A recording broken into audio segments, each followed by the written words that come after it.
을사사화 1545년 윤원영 일파 소윤이 윤임 일파 대운을 숙청하면서 살인이 크게 화를 입은 사건.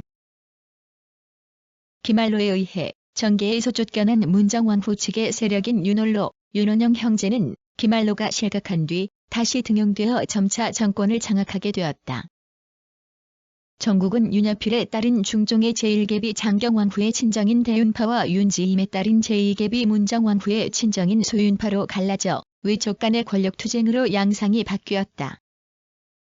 장경왕후에게 원자호가, 문정왕후에게는 경원대군 환이 각각 탄생하자 기말로의 실각 이후 정계에 복귀하여 득세한 윤홀로, 윤원영 형제는 경원대군으로 왕위를 계승하고자 하여 세자의 위척인 윤임 일파와의 사이에 대립과 알력을 빚게 되었다.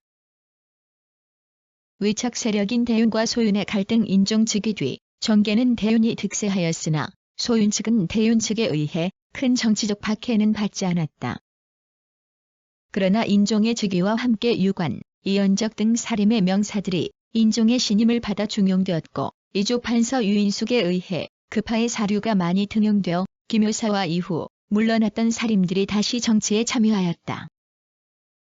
또한 정치에 참여하지 못한 일부 사림들은 소윤인 윤원형 일파에 가담함으로써 사림은 대윤과 소윤의 양세력으로 갈라져 정치적 대립을 하게 되었다. 소윤의 실권 장악과 정치 음모에 이동한 소윤의 공조 참판 윤원형이 대윤의 대사헌 송인수 등으로부터 탄핵을 받아 계좌를 박탈당하고 문정왕후의 오빠인 윤홀로 역시 파직되는 사건이 발생하자 문정대비를 위시한 소윤 측에서는 대윤 측에 대한 불만이 커졌고 문정대비도 인종에 대한 불만으로 발전되었다. 인종이 재위 8개월 만에 죽고 뒤를 이어 이복 동생인 어린 경원대군이 명종이 되자 문정대비가 수렴청정을 하게 되면서 전국의 형세는 역전되어 조정의 실권은 대윤으로부터 명종의 위척인 소윤으로 넘어갔다. 명종 즉위 직후 군기시첨정으로 재등용된 윤홀로는 대윤인 윤임 일파의 세력을 숙청하기 위해 그들이 경원대군을 해치려 하였다고 무고하였으나 영의정 윤인병과 좌의정 유관이 망언을 하고 천친을 이간한다고 탄핵함으로써 오히려 파직, 해남에 유배되었고 대윤이 정쟁에서 승리하였다. 그러나 문정대비의 세력을 배경으로 한 소윤 측의 뒤은 음모는 끈질기게 진행되었다.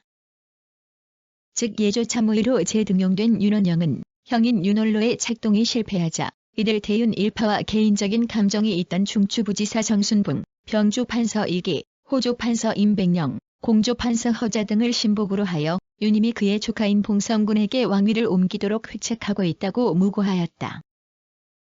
한편 궁궐 밖으로는 인종이 승하할 당시 윤임이 경원대군의 주대를 원치 않아서 계림군을 옹립하려 하였는데 유관, 유임숙 등이 이에 동조하였다는 소문을 퍼뜨렸다.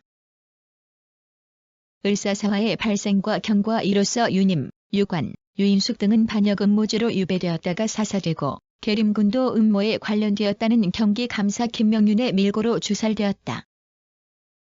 그 외 윤임이 사위인 이도공의 무고로 이휘, 나숙, 나식, 정희 등 박광우, 곽순, 이중열, 이문건 등 10여 명이 화를 입어 사형 또는 유배되었으며 무고한 이도공도 사형되었다.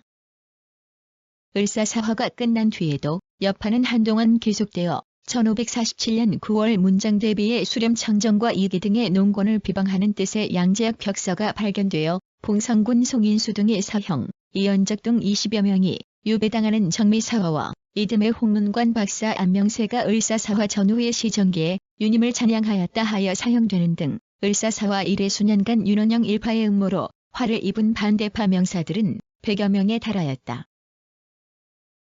을사사화의 결과 을사사화는 표면적으로는 윤씨 위족 간의 싸움이었으나 살인파에 대한 훈구파의 공격이었다. 1498년 이후 약 50년간 관료 간이 대립이 표면화되어 나타난 대옥사는 을사사화로서 마지막이 되었다. 살인파는 4차례의 사화를 통해 큰 피해를 입고 세력이 약해졌으나 후에 서원과 향약으로 선조 때 다시 중앙정권을 장악한다. 그러나 살인파는 사화에서 생겨난 당파의 분파를 토대로 붕당을 형성하였다.